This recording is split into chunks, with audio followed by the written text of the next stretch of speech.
অভিনন্দন অভিনন্দন অভিনন্দন ভাই। শ্রীলঙ্কা ভাই, শ্রীলঙ্কা ভাই কি খেলাটা দেখাইছে ভাই, এটা কোনো বিষয় না।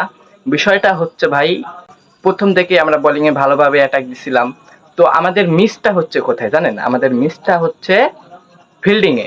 ফিল্ডিং এর কারণ আমাদের 4টা থেকে 5টা ক্যাচ মিস করছে ফিল্ডিংরা। যেমন তহিদ, তহিদের কথা না বললে না, তার কাছে 2টা ক্যাচ গেছে, আমি যা চোখের সামনে দেখছি ভাই, আমি ওকে গালিও দিছি। বিশ্বাস করেন, সে 2টা ক্যাচ মিস করছে। আমাদের ফিল্ডিংরা ফোর দেখি, যেগুলো ইজি ফোর ধরা যাবে ওইগুলো সাইডা সাইডা দিছে, হাতের নিচ দিয়ে ফোর হয়ে গেছে। ভাই এরকম ফিল্ডিং করলে হইব না। আর যেমনই হোক, আমাদের প্রথম থেকে কিন্তু বোলিংরা সে একটা অ্যাটাক দিছে শ্রীলঙ্কাকে 140 রান বা 45 রানে আটকানোর জন্য, বা বাংলাদেশ যাতে জেতে। 188 রান করছে, কোনো বিষয় না।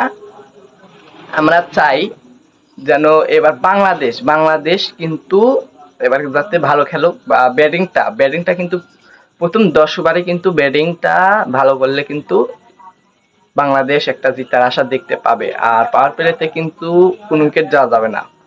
আরেকদিনকার দেখলাম পাওয়ার প্লেতে 2 ওভারে 2টা উইকেট, এরকম কিন্তু হলে হবে না। তো পাওয়ার প্লেতে একটু দেখে দেখে খেলতে হবে। আর 10 ওভারে যদি 1টা থেকে 2টা উইকেট চলেও যায়, কিন্তু রান রেট যদি একটু ভালো থাকে, তাহলে কিন্তু একটা বাংলাদেশ টিমের জন্য আর কি ভালো, বা জেতার আশা একটু থাকবে। তো আমি চাই বাংলাদেশ টিম যেন জিতুক, বা আজকে বাংলাদেশ টিম জিতবে ইনশাল্লাহ। অবশ্যই ভাই, আজকে যদি ম্যাচটা জিতে তাহলে ফাইনাল যেমনেই হোক কিছু একটা এগিয়ে যাবে, এক ধাপ এগিয়ে গেল। তো দোয়া করবেন যাতে সামনে ভালো কিছু করতে পারে, বা আজকে যাতে ম্যাচটা যেমনি হোক জিতুক, আজকে যাতে জিততে পারে দোয়া করবেন। তো দেখা হচ্ছে পরের ধাপে।